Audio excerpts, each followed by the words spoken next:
Hello everyone, this is Rajan and I welcome you all to the Sarkari Taiyari channel.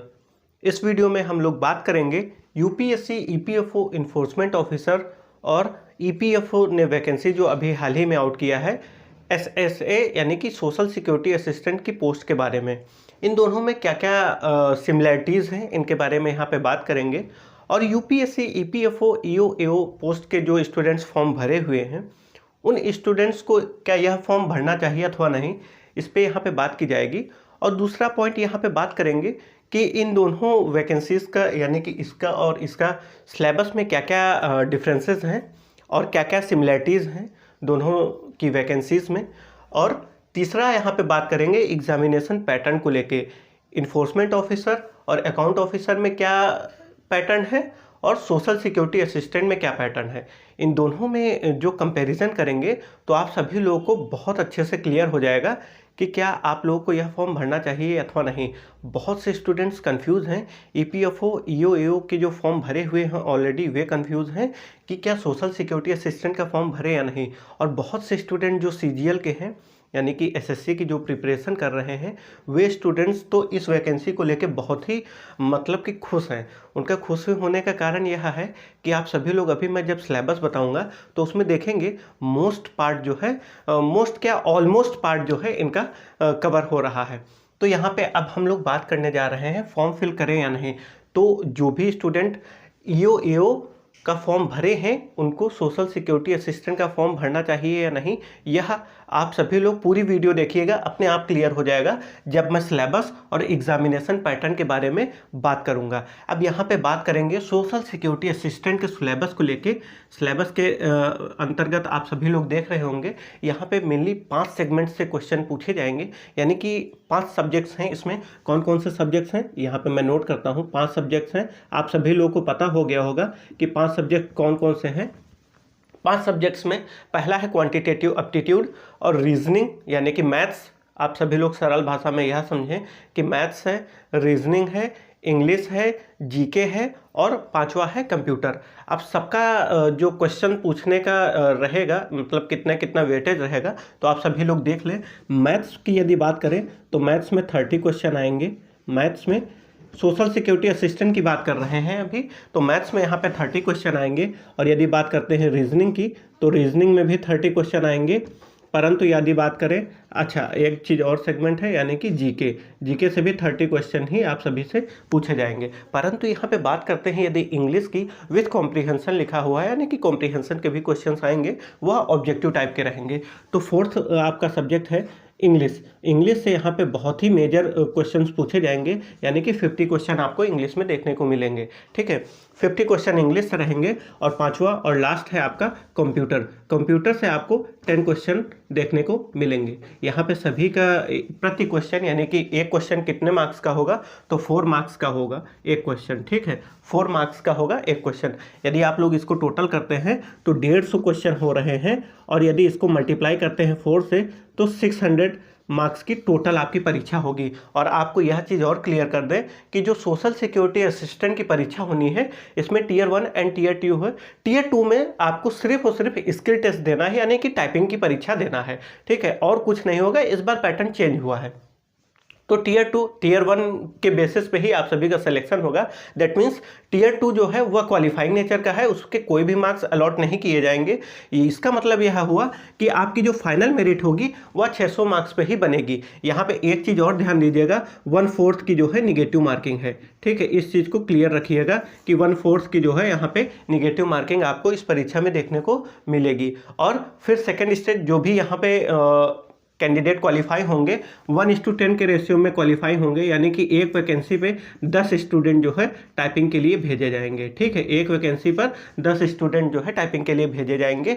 तो यहाँ पे जो स्टूडेंट टाइपिंग को क्वालिफाई करेगा और जिसके यहाँ पे ज़्यादा मार्क्स होंगे वही क्वालिफाई कर जाएगा। ठीक, यह एग्जामिनेशन पैटर्न के बारे में मैंने बता दिया कि इसमें टीयर 1 एंड टीयर 2 होगा। सोशल सिक्योरिटी असिस्टेंट में सिलेबस के अंतर्गत 5 सब्जेक्ट हैं। मैं इसको एक बार समराइज कर दूं। और 5 सब्जेक्ट के अंतर्गत आप सभी लोग देख रहे होंगे मैथ्स है, रीजनिंग है, जीके है, इंग्लिश है और कंप्यूटर है। ठीक, सबके अलग अलग क्वेश्चन है, यानी कि यदि पहले 3 सब्जेक्ट्स को देखें तो तीनों में से 30-30 क्वेश्चन आएंगे, परंतु इंग्लिश की यदि बात करें तो 50 क्वेश्चन, कंप्यूटर की बात करें तो 10 क्वेश्चन आपको देखने को मिल रहे होंगे। यहाँ पे 1/4 की निगेटिव मार्किंग है और टियर 1 जो ये 5 सब्जेक्ट्स की परीक्षा होनी है, इसके बेसिस पे ही आप सभी लोग सिलेक्शन पाएंगे।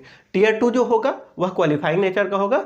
प्रति वैकेंसी पर आप, प्रति सीट पर आप 10 कैंडिडेट को क्वालिफाई किए जाएंगे, यानी कि यदि 100 वैकेंसी है तो 1000 स्टूडेंट जो है भेजे जाएंगे। ठीक है, यह एक समझाने का तरीका रहा।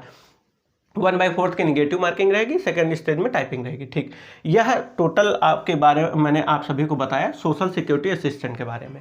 अब बात करते हैं ईओ एओ के बारे में। यहाँ पे कंपैरिजन कर रहे हैं तो ईओ एओ के बारे में आप सभी को बता दें। यहाँ पे मेनली 5 सब्जेक्ट्स हैं सोशल सिक्योरिटी असिस्टेंट में, परंतु यदि बात करें इन्फोर्समेंट ऑफिसर और अकाउंट्स ऑफिसर जो यूपीएससी परीक्षा कंडक्ट कराएगी, तो वहाँ पे आप सभी लोग देखेंगे इन दोनों सेगमेंट से भी परीक्षा में प्रश्न पूछे जाएंगे, यानी कि मैथ्स और रीजनिंग से भी प्रश्न पूछे जाएंगे। जीके तो है ही, ठीक है, इंग्लिश भी है और कंप्यूटर भी है। यानी कि यहाँ पे जो ये 5 सब्जेक्ट्स दिए गए हैं सोशल सिक्योरिटी असिस्टेंट में, ये पूरे के पूरे सब्जेक्ट्स जो है ईपीएफओ ईओ एओ पोस्ट में ओवरलैप कर रहे हैं, यानी कि 5 के 5 सब्जेक्ट जो है सोशल सिक्योरिटी असिस्टेंट के ओवरलैप कर रहे हैं। ठीक, इसका मतलब क्या हुआ, जो इन्फोर्समेंट ऑफिसर अकाउंट्स ऑफिसर का फॉर्म भरे हैं उनको यह फॉर्म जो है अवश्य भरना चाहिए। उसका मेन रीज़न यह है कि जो वे तैयारी कर रहे हैं इन्फोर्समेंट ऑफिसर अकाउंट्स ऑफिसर में, वे पढ़ रहे हैं मैथ्स भी, रीजनिंग भी, इंग्लिश भी, कंप्यूटर भी और जीके भी। जीके के अंतर्गत वहाँ पे भूगोल विषय नहीं पढ़ रहे हैं, और भूगोल विषय पढ़ना भी नहीं चाहिए क्योंकि वहाँ पे सिलेबस में नहीं दिया गया है। और यदि बात करते हैं जीके के अंतर्गत तो हिस्ट्री ऑलमोस्ट पढ़ रहे हैं सभी स्टूडेंट्स, पढ़ना है। फ्रीडम स्ट्रगल का पार्ट है, हिस्ट्री में पढ़ना है। और दूसरा इकोनॉमी पढ़ रहे हैं, पॉलिटी पढ़ रहे हैं, करंट अफेयर्स पढ़ रहे हैं। ठीक है, तो यहाँ पे ऑलमोस्ट जो है इन्फोर्समेंट ऑफिसर अकाउंट्स ऑफिसर के कैंडिडेट एसएसए का जो है पूरा सिलेबस कवर कर रहे हैं, परंतु यहाँ पे इन्फोर्समेंट ऑफिसर अकाउंट्स ऑफिसर वाले स्टूडेंट्स अन्य क्या चीज़ें पढ़ रहे हैं, जैसे कि लेबर लॉ, सोशल सिक्योरिटी, ठीक है, industrial relation, general accounting principle, ये सब ऑलरेडी पढ़ रहे हैं। मतलब ये एक्स्ट्रा है, यह सोशल सिक्योरिटी असिस्टेंट का पार्ट नहीं है।